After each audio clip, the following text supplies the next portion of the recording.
ఈ varicocele problem ఉండటం వల్ల వచ్చే మెయిన్ సమస్య ఏంటి అంటే స్టార్టింగ్ స్టేజ్లోనేమో స్పెర్మ్ కౌంట్ తగ్గిపోయింది.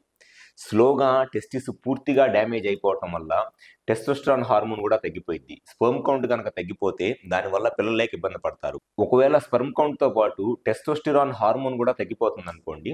ఈ టెస్టోస్టెరాన్ హార్మోన్ కనుక తగ్గిపోతే స్లోగా సెక్షువల్గా అంగస్తంభన సమస్య అంటే ఎరెక్టైల్ డిస్ఫంక్షన్ లేదా ప్రీమెచ్యూర్ ఎజాక్యులేషన్ అంటే సెగ్రస్క్లోనోన్ అండ్ సెక్షువల్ ప్రాబ్లమ్స్ రావడానికి కూడా చాలా ఎక్కువ అవకాశం ఉంటుంది ఈ వారికోసిల్ వల్ల. సో ఎవరిలో అయితే మగవాళ్ళలో ఈ వారికోసిల్ ప్రాబ్లం ఉండి దానివల్ల పిల్లలకి ఇబ్బంది పడుతున్నారు, ఫస్ట్ వాళ్ళు చెక్ చేసుకోవాల్సింది అసలు ఈ వారికోసిల్ అనేది ఎంత గ్రేడ్ ఉంది. జనరల్గా గ్రేడ్ 3 గ్రేడ్ 4 వారికోసిల్స్కి ఇమీడియట్గా దానికి మైక్రోసర్జికల్ వారికోసిలెక్టమీ చేయించుకోవడం అనేది చాలా అవసరం.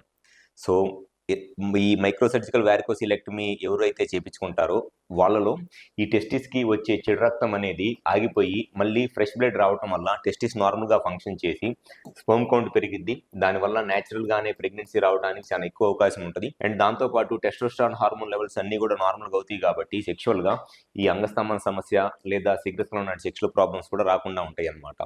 సో ఎవరిలో అయితే మగవాళ్ళలో ఈ వీర్యకణాల కౌంటు లేదా కదలికల్లో ప్రాబ్లం ఉండి పిల్లలకి ఇబ్బంది పడుతున్నారో మీ సైడ్ నుంచి కనుక ఈ వీర్యకణాల కౌంటు లేదా కదలికలు తక్కువగా ఉండటానికి వారికోసిల్ కనుక కారణమైతే ఫస్ట్ ఆ వారికోసిల్కి మైక్రోసర్జికల్ వారికోసిలెక్టమీ చేయించుకున్నట్లయితే డెఫినెట్గా టెస్టిస్ మళ్ళీ నార్మల్గానే ఫంక్షన్ చేసి మళ్ళీ ఆ టెస్టిస్ నుంచి వచ్చే స్పెర్మ్ ప్రొడక్షన్ పెరిగి న్యాచురల్గా ప్రెగ్నెన్సీ వస్తుంది. అండ్ దాంతోపాటు టెస్టోస్టెరాన్ హార్మోన్ లెవెల్స్ కూడా నార్మల్గానే ఉండి సెక్షువల్గా ఎటువంటి ఇబ్బందులు రావు.